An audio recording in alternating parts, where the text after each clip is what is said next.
Merci d'être au rendez-vous. C'est parti pour cette session d'information de 13h. Rufisque, les partisans de Seydou Diouf qui s'érigent en bouclier contre les détracteurs de leur leader suite à l'incendie qui s'est déclaré à son domicile. Déterminés, ces militants du PPC déclarent désormais la guerre aux personnes qui cherchent à déstabiliser leur mentor. Les 48 heures de garde à vue n'ont rien entamé à sa détermination. Dame Mbodj se dit plus que engagé pour la restauration d'un état de droit au Sénégal. Le combat continue, avertit Dame Mbodj, que vous entendrez dans ce journal. Drôle d'anniversaire ce 2 mars, cela fait un an, jour pour jour, que le coronavirus faisait son apparition au Sénégal. 12 mois plus tard, le Comité national de gestion des épidémies a fait le bilan de l'évolution du Covid dans notre pays. Piqûre de rappel dans ce journal. Et prendre la retraite, c'est aller se reposer. Malheureusement, cette définition de la retraite n'est pas comprise au Sénégal à cause de la conjoncture alarmante. Des personnes à la retraite travaillent pour subvenir aux besoins de leur famille. Pour parer à cela, ils invitent les autorités à augmenter les pensions de retraite. À suivre la page internationale, plus la revue de la presse en fin de journal. C'est parti pour le développement.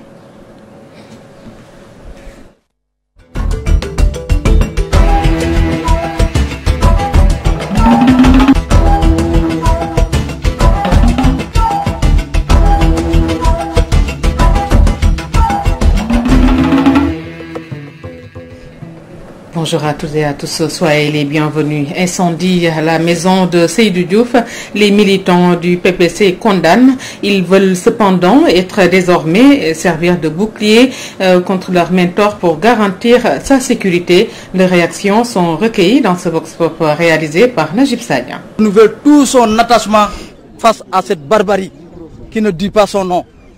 Nous demandons maintenant, avant que l'irréparable ne se produise, et nous avons confiance aux lumières de ce pays, d'éclairer la lanterne des gens, de mener l'enquête en toute responsabilité. Nous ne visons personne, mais effectivement, nous avons déposé une plainte contre X. Muy dimanche, ñëpp toog seen kër. Muy heure couvre-feu nag. Ku nekk xam ne heure boobu képp kuy dox lu baax war na la fekk sa kër. Nga doon samba boy boo xam ne da nga jóg rek pour faagaagal nit ki. Nous constatons que cette attaque ne peut avoir qu'un soubassement politique. Parce que notre secrétaire général est en train de mener un travail extraordinaire au niveau de l'hémicycle. Le PPC est en train de poser des jalons extraordinaires au niveau de notre localité. Donc nous tous nous constatons ce qui est en train de se passer actuellement au niveau de la scène politique. Donc nous ne pouvons condamner et considérer cet acte qu'un acte politique politicien. Ousmane Sonko convoqué ce mercredi 3 mars par le juge d'instruction du 8e cabinet, Mamadou Seck, pour une audition à 9h. Pour rappel, le juge d'instruction avait interrogé jeudi dernier Adji Sarr durant 5 tours d'horloge. Affaire Ousmane Sonko Adji Sarr, le collectif des religieux pour la sauvegarde de la paix civile ne désespère toujours pas pour rencontrer la plaignante. Le porte-parole du dit collectif déclare qu'ils n'ont eu aucun contact avec Maître El Hadji Diouf qui a publiquement opposé son veto à cette rencontre. Mame Mactar Gueye est interrogé à ce sujet par Pierre-Édouard Faye.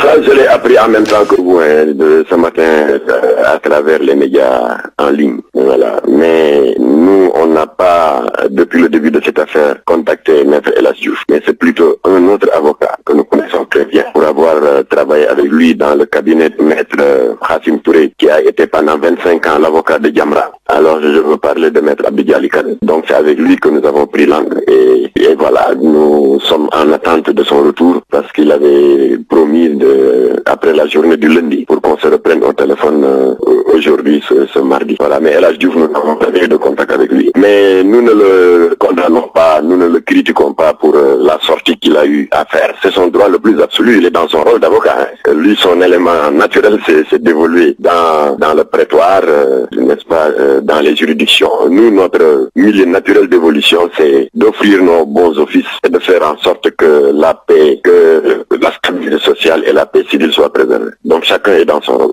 Nous ne le critiquons pas, mais nous également, nous restons sourds et muets à tout ce qui peut éventuellement constituer un obstacle pour que la stabilité et la sérénité reviennent dans les esprits. Parce que depuis que le Sénégal ne travaille pas. Dans les grandes places, les bus, dans les bureaux, partout, le sujet est le même. Quelles sont les conséquences qui pourront découler du refus de déférer à la convocation du juge de Ousmane Sonko? C'est la question que tout le monde se pose et tous les dérapages sont possibles. Le président de l'Alliance pour la patrie et l'émergence APE a porté la voix de 12 organisations nationales. Birane Khoudialo dénonce la dictature prônée par le chef de l'État Macky Sall dans son objectif de vouloir écarter ses opposants et exige la libération des membres du PASTEF arrêtés. Il décide d'ailleurs de fusionner avec le parti d'Ousmane Sonko. Birane Khoudialo au micro de Adjine Kounadji. Par Ousmane Sonko et le projet PASTEF, avec le peuple sénégalais, sa jeunesse, ses femmes en tête, nous ferons barrage au troisième mandat, destiné à paver la voie de la dynastie vers 2035, voire à la présidence à vie. Le Sénégal et l'Afrique méritent mieux que cela. Il est donc temps d'agir pour le meilleur. Pour la paix civile et la stabilité sociale, il revient aux travailleurs en uniforme, policiers, gendarmes, militaires, aux magistrats, ceux du siège en particulier, à tous et à tous payés par les deniers des contribuables auxquels ils doivent tout, il leur revient de se convaincre que le Sénégal appartient à nous tous et que chacun rendra compte de ses actes sur terre comme à l'au-delà. Il est plus que temps d'agir. Agir pour la résistance populaire légitime et le combat démocratique de masse. Ça a été signé par des partis et mouvements comme MRDS, Def Lilawar, RND, Yoonu Askan Wi, UMA, Synergie, Jot Sa Réew, Idéal, Alliance pour la patrie et l'émergence Dëggu, Bokk Liggéey Sénégal, Dëggu Liggéey et Mak Béji. Les premiers mots de Dame Mbodj après 48 heures de garde à vue. Le syndicaliste libéré ce lundi déplore les conditions de détention au commissariat central de Dakar. Après avoir remercié tous les Sénégalais pour leur soutien, il réaffirme sa volonté de mener le combat jusqu'au bout. Dame Mbodj, que je vous propose de suivre. Les conditions de détention au Sénégal sont ce qu'elles sont. Tout le monde sait que ça soit la garde à vue ou l'incarcération dans les maisons de correction, nous avons des problèmes au Sénégal par rapport au respect des droits humains. Tout le monde le sait parce que les cellules sont très exiguës, on y met beaucoup de monde, quel que soit le niveau d'inculpation. Donc nous considérons que ça, c'est des choses qui seront dans le combat global. Mais aujourd'hui, ce qui est le plus important, c'est de montrer au peuple sénégalais que pour que tout cela change, pour qu'on ait un pays émergent, et un pays où on respecte les droits et libertés des gens, un pays où ceux qui sont malades peuvent se soigner, un pays où les enfants peuvent aller à l'école, un pays où on a une justice indépendante. Pour tous ces changements-là, moi je pense que ce qui est important, c'est que ça ne peut provenir que du peuple sénégalais. C'est ça que j'en tire, parce que l'état de déliquescence que nous avons constaté à tous les niveaux dans notre pays, ça se sent partout, et que ça soit au niveau de la justice, au niveau de tous les autres secteurs. Donc c'est pourquoi je ne me suis pas réjoui de ce que j'ai vu là-bas. Les conditions étaient exécrables, mais nous, notre combat dépasse ces contingences-là et nous sommes prêts à braver tout cela pour qu'il y ait de véritables changements dans notre pays. Nous vous l'annoncions, ça fait 1 an, jour pour jour, que le Covid-19 ne cesse de marquer le pas au Sénégal. Depuis l'apparition de la maladie début mars, la pandémie du nouveau coronavirus a fait au moins 880 morts, plus de 34 732 cas d'infection ont été officiellement diagnostiqués et 29 161 cas ont été guéris. Le bilan annuel du Covid-19 au Sénégal avec Marie Fall.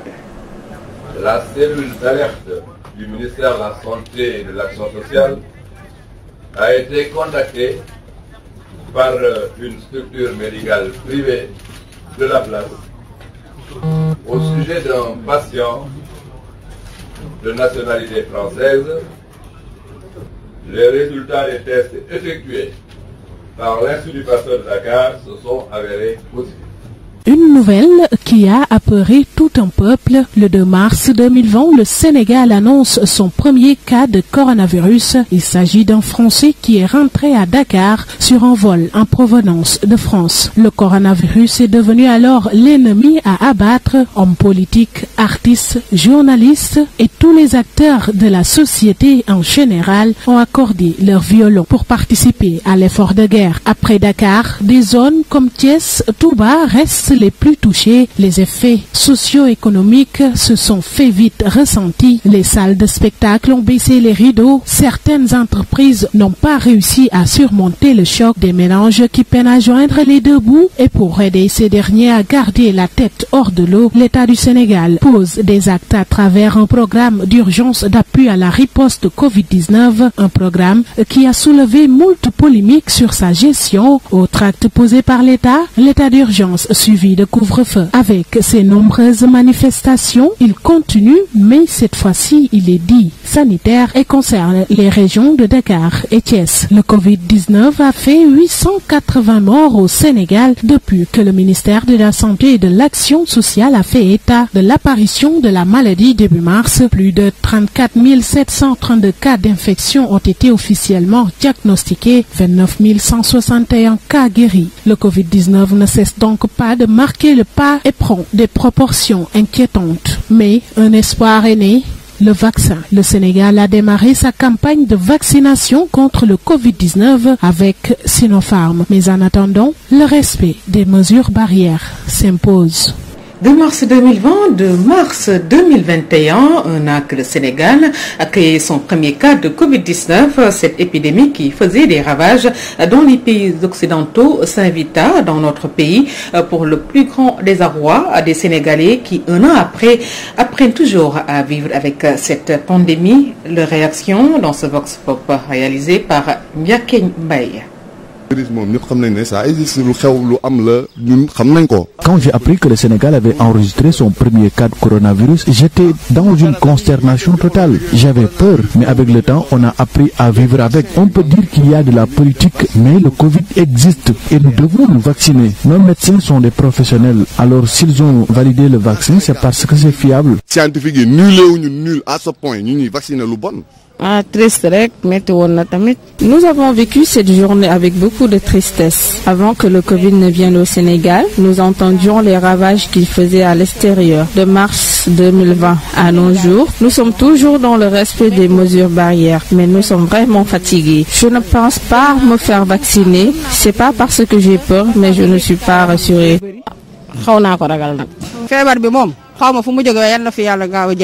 Depuis mars dernier, nous vivons dans une psychose. Cette pandémie nous fait vraiment peur. Nous ne pouvons ni travailler, ni vaquer à nos occupations. Un de mes voisins est mort du Covid. Alors je ne peux pas dire que le Covid n'existe pas. Pour le vaccin, je ne suis pas contre. Mais si je dois me vacciner et continuer à porter les masques tout le temps, mieux vaut que je reste avec les mesures barrières et ne pas avoir affaire au vaccin.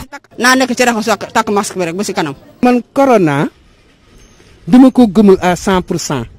Je ne crois pas au Covid. Je suis vendeuse, je fais la navette entre le marché de Fass, de Colobane et celui des HLM. Et j'ai vu comment ces lieux refusent du monde. Je n'ai jamais entendu un cas là-bas. Cette pandémie est juste de la politique. Nos dirigeants l'utilisent pour se faire de l'argent. Il y a pire et ils doivent nous aider. La faim et la pauvreté sont là et elles tuent plus que ce Covid. Je ne compte pas me vacciner, même si nos autorités l'ont fait, ça ne me concerne pas. Pour moi, il y a plus urgent à régler dans ce pays que cette histoire de Covid. Oui, pourquoi les gens pensent à ça? Parce que tout au début, quand il y a eu le Covid, avec certaines déclarations venant de l'Europe, en disant que après ils vont aller faire les tests en Afrique. Pourquoi ils ont désigné uniquement l'Afrique? Depuis lors maintenant, les gens ont émis des doutes. Même si le président s'est vacciné avec d'autres membres du gouvernement, comme le ministre de la Santé, mais il faut rassurer les gens. Et pour rassurer les gens, il faut communiquer avec les gens. Sinon, les gens seront sceptiques. Sans transition, parlons de la régression du Covid-19. Ces dernières 24 heures au Sénégal, 100 nouvelles infections ont été enregistrées, dont 42 contacts et 58 communautaires. 8 décès supplémentaires sont dénombrés et 29 cas graves sont en réanimation. Sédhiou, le ministre Abdoulaye Diop, en marge d'une manifestation religieuse, a invité les imams à se faire vacciner pour vaincre la pandémie. Pour lui, le vaccin demeure le seul moyen pour renverser la tendance. Le ministre de la Culture Abdoulaye Diop au micro de Lamine Bayo. Ce qui est une réalité, c'est que la maladie est en train de, partout dans le monde, est en train de prendre des proportions assez inquiétantes. Je crois que le gouvernement a travaillé d'arrache-pied là-dessus avec nos personnels de la santé qui pensent qu'aujourd'hui, à date, il faut la distanciation, il faut vraiment les gestes barrières, il faut se laver les mains. Heureusement que notre pays fait partie des premiers pays aujourd'hui africains à avoir les premières doses de vaccin grâce à une diplomatie assez ardente et assez ambitieuse. Et le chef de l'État déjà a donné le signal en commençant lui-même avec l'ensemble de son gouvernement et l'ensemble du personnel sanitaire. Il y a beaucoup de choses qui se disent. Je crois que le bon sens doit l'emporter. Pourquoi le bon sens doit l'emporter? Il y a une centaine d'années, il y a 200 ans, on n'aurait pas cette possibilité-là. Qu'une maladie, que 2 mois, 6 mois après, qu'on puisse, la science qui en avance, pouvoir mettre déjà les vaccins sur place. Aujourd'hui, c'est pour protéger les populations, c'est pour se protéger, c'est pour protéger sa famille. Je crois qu'aujourd'hui, il est important, en toute responsabilité, que chacun prenne ses propres responsabilités, parce que ce ne serait jamais par la force qu'on va pousser les gens à vacciner. Je pense que c'est par la conscientisation. Aujourd'hui, on a besoin d'un pays où l'économie doit commencer à tourner. Et pour cela, il faut arrêter cette pandémie-là. Il faut reconnaître nos concitoyens sains qui sont en bonne santé pour que l'économie tourne. Au Sénégal, beaucoup de personnes continuent de s'activer après l'âge de la retraite. Ces seniors, dans la difficulté, reprennent le travail pour pouvoir joindre les deux bouts. Ils dénoncent l'insuffisance de la pension et interpellent les autorités dans ce reportage de Djindiaï. Au Sénégal, de nombreux seniors sont encore en activité, une situation qui se généralise malgré le poids de l'âge. Pour ce septuagénaire, c'est le choix de la nécessité. Aucun retraité ne veut continuer à travailler, mais si les moyens ne sont pas là, on est obligé. À mon avis, le gouvernement ne nous a pas soutenus et il n'a pas fait son devoir également. C'est pourquoi nous vieux, nous continuons de travailler. Le jeune homme explique la situation par la modestie des pensions de retraite. Bon, c'est la situation économique qui les oblige à continuer de travailler. Déjà, les pensions ne viennent pas à temps et sont infimes par rapport à leurs charges. Du coup, ils ont beaucoup de difficultés pour joindre les deux bouts. C'est la raison pour laquelle ils continuent de travailler. Les deux bouts, quoi. À la retraite depuis quelques années, Cheikh Tidiane Boy déplore le manque de soutien de la part de l'État. La faute incombe au gouvernement. Si ce dernier avait assumé son rôle, aucun retraité ne serait obligé de travailler.